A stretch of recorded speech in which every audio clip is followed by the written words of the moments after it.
How long has y'all been married before she died? Only 19 days. I'm sorry you have to be here, Chris. I'm sorry all these people that are in the courtroom have to be here. You and I spoke about this case, the legal side of it, and what can possibly happen. What are you asking Judge West to do today? I think the only thing that can be done is the maximum sentence. I think that's the only way that any kind of healing can be done. From just on my end and from the 1,000 lives that were affected by this senseless tragedy. Thank you, Chris. I'll pass it to Sharon. Any questions? No question. Thank you. You may call your next witness. State called Boston Carr. Go ahead. Thank you, Your Honor. Mr. Carr, would you identify yourself for the jury and tell us what you do for a living? I mean, for the judge, and tell us what you do for a living, please. My name is Boston Carr, and I live in Beaumont, Texas, and I work for Bierce Industrial, an industrial sales company. And how old are you, sir? I'm 22 years old. How did you find out that Camille had been killed? I was asleep, and my dad busted into my room, and it was about 4:30, 5 o'clock in the morning, and I remember waking up, and he just said, "The girls got in an accident." My first thought was that they had to be okay. There was no way something like that could happen. And I immediately asked, "Are they okay? What hospital are they at? You know, what ER are they in?" And all my dad could say was, "They didn't make it." All I could say was no. Just no, no. And I jumped out of bed and I still just couldn't believe it. There's no way. And I got dressed as fast as I could and I ran downstairs and I didn't know what I could do. I thought there was something maybe I could do. And my dad just told me, he said, "Bubba, there's nothing you can do. There's nowhere you can go. Can't do anything." And since this has happened, how's it affected you, Boston? I had begun building my life with Camille and my life plans and our life that we were building together and we had just begun to build together was just taking off. And the one thing that I thought I had done right in my life was deciding to marry Camille. And with that gone, I feel so lost in like this life that I was supposed to have has been taken away from me. I'm asking the same question that I asked Chris. What do you want to see happen here today? Full sentencing underneath the law, that's possible. And that's actually not enough, is it? Nothing can fix it. I don't believe it is. I understand. Thank you, Mr. Carr. I'll pass it to Sharon. No question. Thank you. I have no other witnesses to call in punishment, Your Honor. Thank you, Mr. Nichols. Mr. Young, do you have any witnesses? Yes, sir. We call Salvador Gomez. All right, Mr. Gomez, if you'll just get them close over here, please.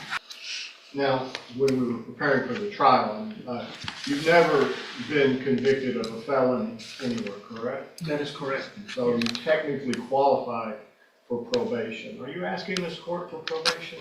No, sir, I'm not. I don't think it's appropriate. I'm taking full responsibility for my actions.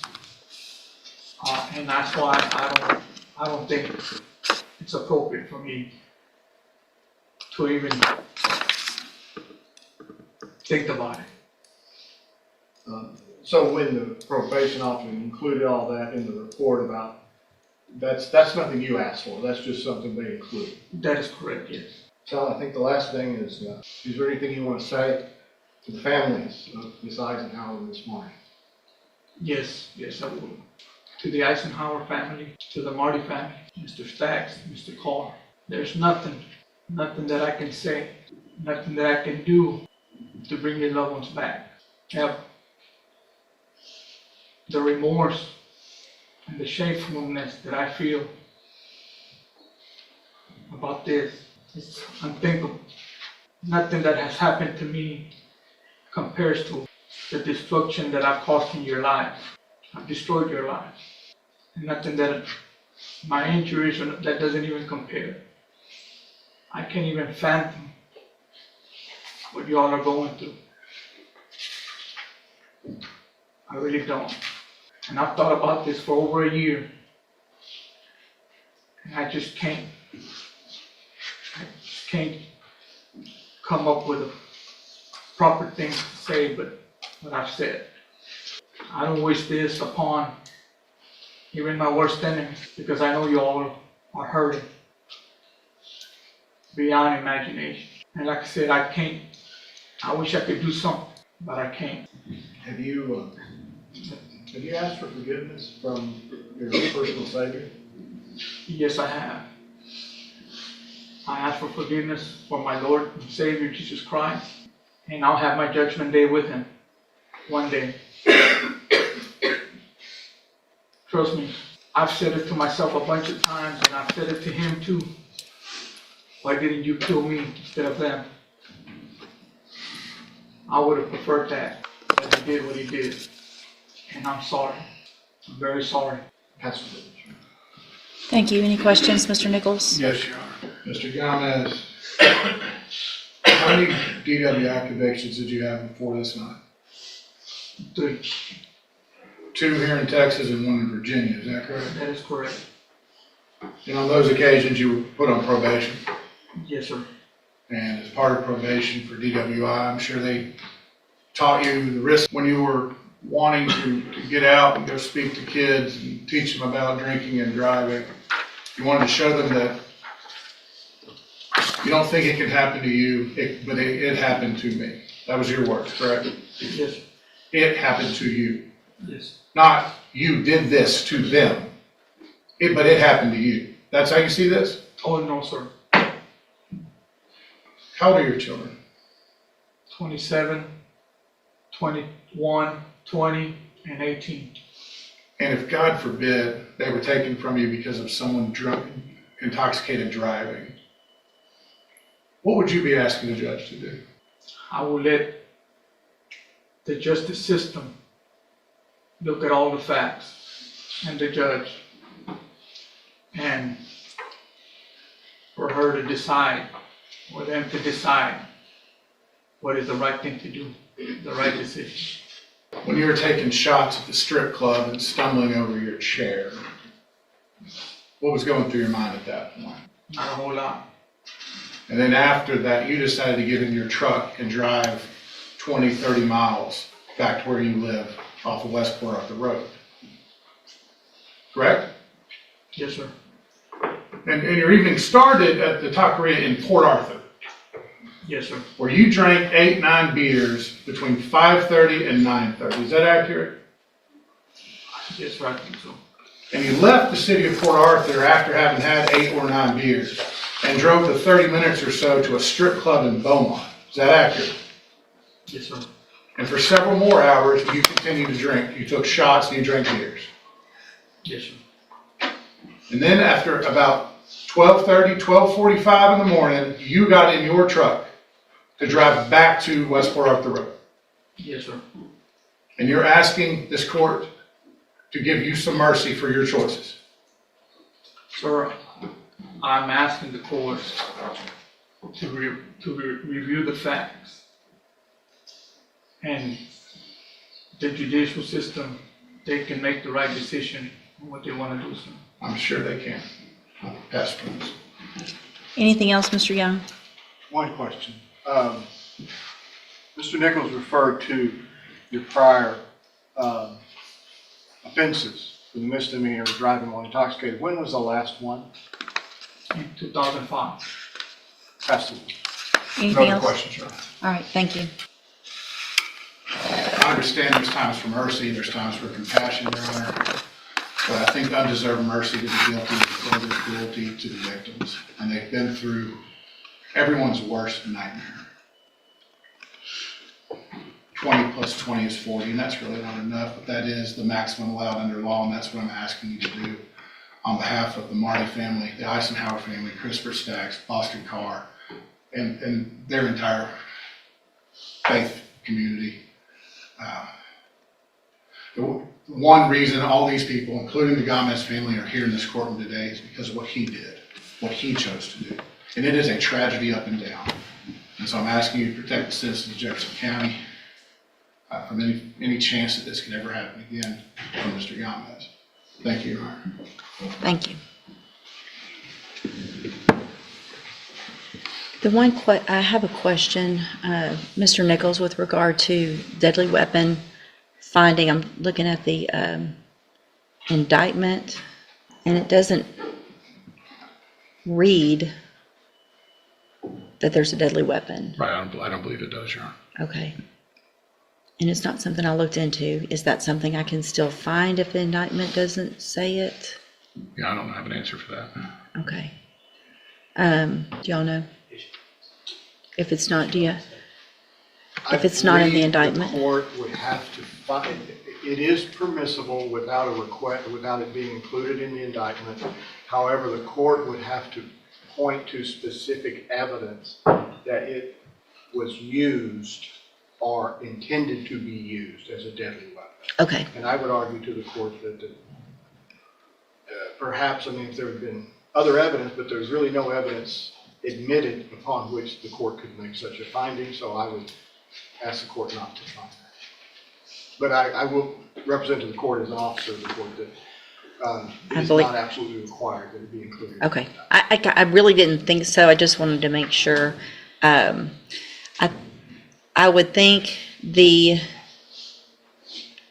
I guess, Mr. Young, would you disagree with the information that is provided in the pre-sentence report that everyone has agreed that I review, that I could use that as far as, since I've taken judicial notice of that, the letters and everything else, that would be, would you have an objection for me, of me using that if I were in fact to make a finding of a deadly weapon?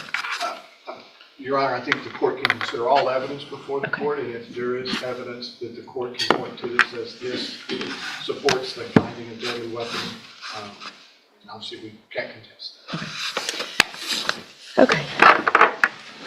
First, I really do want to thank everybody for being here. We don't have full courtrooms like this. These, just as both of the attorneys said, these are some of the most difficult cases that any judge has to deal with for many reasons, obviously.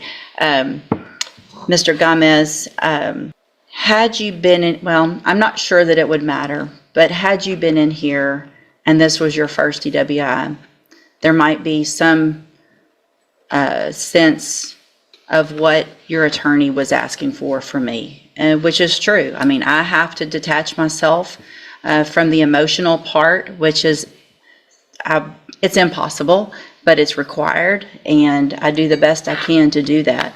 And there are things about you and your life in the past that are good. There are things that the 3 prior DWIs should have taught you. Your age, you're 52 now, 53 now. You know, it's the 3 DWIs previously, even though they're older, and your age, it's not the establishment's fault. Did they violate the law? Absolutely. You're a grown man. Grown man. Got into a vehicle, and you know from your history, you know from your age, you know probably from telling your own children not to drink and drive, and trying to probably instill that in them, and you did it, and you did this. So at this time, in cause number 24, DCCR 1651, I'm going to find you entered your plea of guilty freely and voluntarily, find sufficient evidence to find you guilty, and at this time find you guilty of intoxication manslaughter with a vehicle. I'm going to sentence you to a term of 20 years in the Institutional Division of the Texas Department of Corrections. There will be an affirmative finding of a deadly weapon. I am basing that on all of the information that's presented in both the pre-sentence report, the attached reports from the officers, in addition to the letters from Mr. Stacks, who unfortunately had to drive up and see this in person, from what they had to use to identify these 2 precious young lives. that there's no way that there is any doubt that you used your vehicle in a manner capable of causing death, and that you in fact did that. In cause number 24, DCCR 1652, I'm also going to find sufficient evidence to find you guilty, and at this time find you guilty of intoxication manslaughter with a vehicle. Sentence you to a term of 20 years. There will also be a deadly finding in that case based on the same information and evidence that I used in the previous one. That sentence will run consecutively to cause number 24, DCCR 1651. In cause number 24, DCCR 1653, I'm also going to find that you entered your plea of guilty freely and voluntarily, find sufficient evidence to find you guilty, and at this time find you guilty of driving while intoxicated, third or more. Find those prior offenses true. Sentence you to a term of 10 years in the institutional division of the Texas Department of Corrections. That will run concurrently with the other two sentences. You will receive credit on these sentences for any time that you've been in custody that the law gives you the right to receive.